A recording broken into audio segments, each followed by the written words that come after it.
caso Manweiler, Paulo, nós temos que falar com muito cuidado, porque está sub júdice. São bons advogados, excelentes advogados que participam da defesa. Por outro lado, na acusação nós temos promotores e o assistente de acusação. Também um bom assistente de acusação, um bom advogado e, logicamente, os promotores. O que eu posso dizer, respeitando toda a ética profissional nosso, do advogado, é que no dia 22 de julho de 2018, aproximadamente às 2h da manhã, no edifício Golden Garden, na rua Senador Pinheiro Machado, ocorreu a morte da vítima Tatiane. E o Manweiler foi denunciado por homicídio qualificado, fraude processual, aquela coisa toda. Um processo, eu posso dizer do caso Manweiler, já alinhavando com todos os outros processos. Um processo penal, todo processo penal, principalmente aquele processo que envolve os casos que são julgados pelo Tribunal do Júri, a nossa Constituição é clara ao dizer que os casos, os crimes dolosos contra a vida são julgados pelo Tribunal do Júri, quais sejam homicídio, tentativa de homicídio, infanticídio, aborto e instigação ao suicídio. Recentemente criou-se a figura do feminicídio e a figura do feminicídio e do femicídio.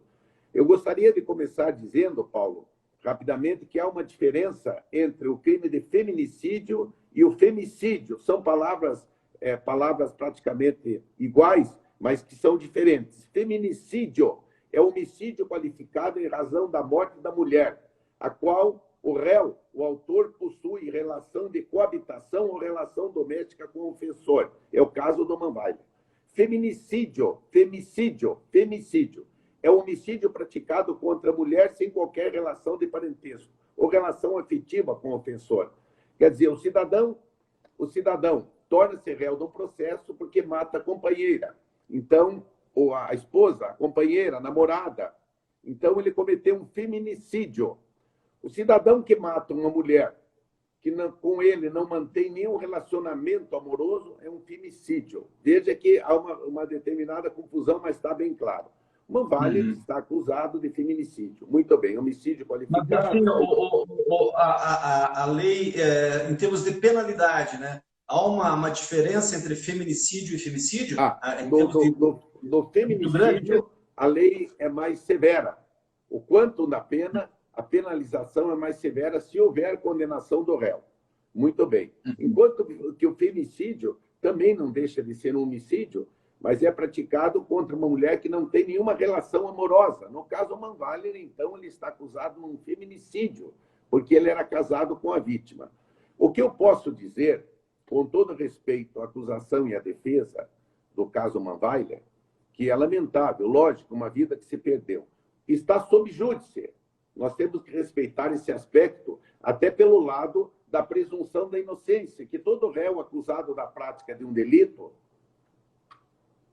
deve ser tido como inocente até que possa ele ter uma sentença condenatória transitada em julgado. Pois bem, todo processo penal, incluindo o do caso Manweiler, ele possui duas versões.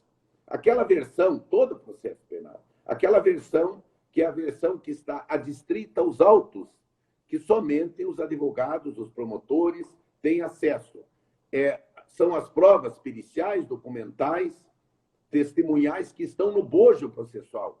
Essa é a versão que está no processo, no papel. Aí nós temos a versão popular, que é aquela versão que caminha, que anda de boca em boca, através do quê? Da imprensa, falada, escrita, televisionada, tudo mais. Nesse caso, logicamente, não é diferente dos outros. Nós não tivemos acesso ao processo, a população não teve acesso ao processo. O que nós sabemos é pela imprensa. Nós sabemos que houve as agressões antes e depois ele se evadiu dos distritos da culpa. No entanto, existem provas, eu não as conheço, mas eu tenho certeza que existem provas documentais, periciais, testemunhais, no bojo do processo do caso Manweiler, que é um processo bastante complexo, que será muito bem apreciado pelo Tribunal do Júri. A versão popular, aqui em Guarapuava, a versão popular, veja bem, pelo que nós escutamos pelas esquinas, pelos bares, pelas lojas, é que ele seria culpado, é a versão popular. Agora, vai depender do julgamento pelo tribunal do júri, que o tribunal do júri é soberano. O tribunal do júri, logicamente, saberá avaliar, através das provas que foram carreadas ao processo, qual é a situação. O tribunal do júri, ele houve algumas modificações, pequenas modificações. O Código Penal, Paulo Stech e prezados seguidores, diz o que é crime. O Código de Processo Penal orquestra, determina como a pessoa que comete um crime deve ser processado ou processada. Mal comparando, numa linguajar mais chulo, nós diríamos que o Código Penal é o cavalo, o Código de Processo Penal é o cavaleiro, o Código de Processo Penal dirige o Código Penal. Então, esse foi um dos motivos que houve, então, um desentendimento entre os defensores, os nobres defensores, que eu respeito imensamente, são advogados cumprindo a sua missão, e o juiz, onde, então, houve o abandono do processo e tudo mais, do plenário, perdão. Agora marcado um novo julgamento.